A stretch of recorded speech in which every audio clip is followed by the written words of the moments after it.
السلام علیکم ورحمۃ اللہ وبرکاتہ۔ الحمد للہ وکفی وسلام علی عبادہ الذین اصطفی، اما بعد فاعوذ باللہ من الشیطان الرجیم، بسم اللہ الرحمن الرحیم۔ لقد کان لکم فی رسول اللہ اسوۃ حسنہ، صدق اللہ العظیم۔ محترم و معزز حکم صاحبان اور مشفق و مربی اساتذہ کرام اور دارالعلوم المعارف کارکلا کے نوش گفتہ پھولوں، آج کا آپ کا یہ پروگرام بڑے زور و شور کے ساتھ رواں تھا۔ اچانک مجھ کو جملہ معترضہ کے طور پر درمیان میں حائل کر دیا گیا۔ میرے دوستو، دنیا میں انسان مختلف خطے اور طبقات میں بٹے ہوئے ہیں، جن میں سے ایک طبقہ کا نام ہے کچھ نہیں، میں اسی طبقہ میں شمار کیا جاتا ہوں، لیکن یہ سوچ کر مائک پر آ گیا ہوں کہ آج تو یا اکابر اور بزرگان دین ہمارے اوپر سایہ فگن ہے، لیکن کل جب یہ نہ ہوں گے اور دنیا اپنا اہلوں کو اپنا مقتدا بنائے گی اور امت کی بار ڈور ہمارے ہاتھوں میں دے دی جائے گی اور ہم سے خود کی اصلاح نہ ہونے کی بنا پر صحیح قیادت نہ ہو پائے گی، تو غیر ہم کو یوں تانا دیں گے، تھے وہ تمہارے آبا ہی تم کیا ہو، تھے وہ تمہارے آبا ہی تم کیا ہو، ہاتھ پہ ہاتھ دھرے منتظر فردا ہو۔ محمد کا دم بھرنے والوں، آج مسلمان تنزلی کی طرف کیوں جا رہا ہے؟ آج مسلمان پریشان حال کیوں ہے؟ جبکہ کبھی مسلمان پوری دنیا کی قیادت اور پاسبانی کر رہا تھا، وہ مسلمان جو کل تک سمندروں اور ہواؤں کو اپنے تابع کیے ہوئے تھا، آج وہ ذلیل کیوں ہو رہا ہے؟ وہ مسلم قوم جس کی ایک آواز پر پرندوں نے چند لمحوں میں جنگل کے جنگل خالی کر دیے تھے، آج ان کی ایک چونٹی بھی حکم ماننے کے لیے کیوں تیار نہیں؟ وہ مسلمان جن کی صورتوں کو دیکھ کر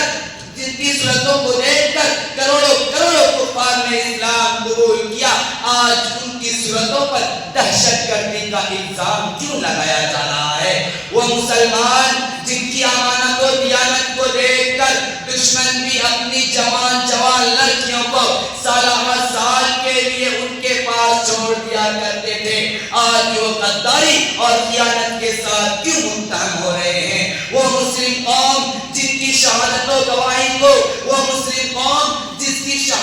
گواہی کو یہود و نصارہ معتبر مانتے تھے، آج وہ قوم غیر معتبر کیسے ہو گئی؟ وہ مسلمان جس نے کبھی شیروں اور چیتوں سے سواری کا کام لیا ہو، آج وہ ان کتوں اور گیدڑوں سے کیوں ڈرنے لگے؟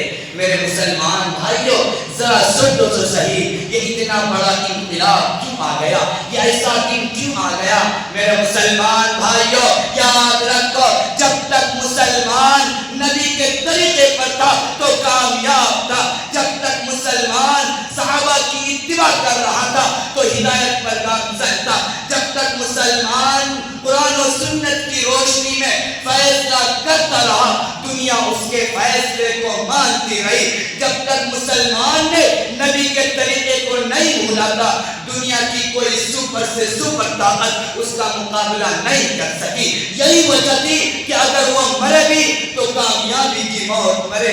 آج جبکہ مسلمان نے نبی کے طریقے کو بھلا دیا، قرآن و سنت کو بھلا دیا، صحابہ کی اتباع کو حقیر سمجھا، تو بتلاؤ میرے مسلمان بھائیوں، ہم ذلت کے گہرے غار میں نہیں جائیں گے تو اور کہاں جائیں گے؟ ہم ہلاک نہیں ہوں گے تو اور کیا ہوں گے؟ غیور نوجوانوں، آب زر سے لکھے جانے کے قابل اور میزان عدل میں تولے جانے کے لائق ہے۔ آج جبکہ جتنی بیماریوں نے جنم لے رکھی ہے، جتنی رسوم و بدعات پھیل رہی ہے، یہ سب جو بھی کچھ ہو رہا ہے نبی کریم صلی اللہ علیہ وسلم کے طریقے سے اعراض کرنے کی وجہ سے ہو رہا ہے۔ مسلمان اگر پریشان ہوا تو نبی کریم صلی اللہ علیہ وسلم کے طریقے سے اعراض کرنے کی کی وجہ سے ہوا. مسلمان اگر مقروض ہوا تو سنت پر عمل نہ کرنے کی بنا پر ہوا. مسلمان پر اگر دوسری قوم مسلط ہوئی تو صحابہ کی راہ سے روگردانی کی وجہ سے ہوئی. مسلمان حالات حاضرہ میں بم، میزائل اور گولیوں کا نشانہ بنایا گیا تو یہ سب نبی کے سنت جہاد کو چھوڑ دینے کی وجہ سے بنایا گیا. میرے مسلمان بھائیوں، اے میرے دوستوں، مسلمان وہ نہیں جس کو حالات بدل دے، مسلمان وہ نہیں جس کو حالات بدل دے، بلکہ مسلمان وہ ہے جو خود حالات کو بدل دے. کسی شاعر نے کیا ہی خوب کہا ہے، کردار سے بنائیے معیار زندگی، کردار سے بنائیے معیار زندگی، ماحول سے حیات کا سودا نہ کیجیے. آج غیر قومیں کیوں ترقی پر ہے؟ ارے غیر قومیں ترقی پر کیوں نہ ہو جبکہ غیر قومیں نبی کے سنتوں کو اپناتے جا رہے ہیں. ہر سنت کو وہ اپنی زندگی کا نصب العین بنا رہے ہیں. بڑے بڑے سائنسدان سنتوں کے فوائد کثیرہ کو دیکھ کر ایمان لانے پر مجبور ہو رہے ہیں. مسلمانوں، آج ہمیں تو راحت و آرام سے فرصت نہیں کہ مطالعہ بھی کریں، ورنہ تو جدید سائنس اور سنت نبوی جیسی کتابوں کا مطالعہ کر کے دیکھو، ہزاروں واقعات تم کو ایسے ملیں گے کہ دشمن اسلام یہود و نصارہ کتنی تیزی کے ساتھ سنتوں کو اپناتے جا رہے ہیں. یہاں تک کہ بیت الخلا میں بھی جانے کی سنتوں کو انہوں نے نہیں چھوڑا.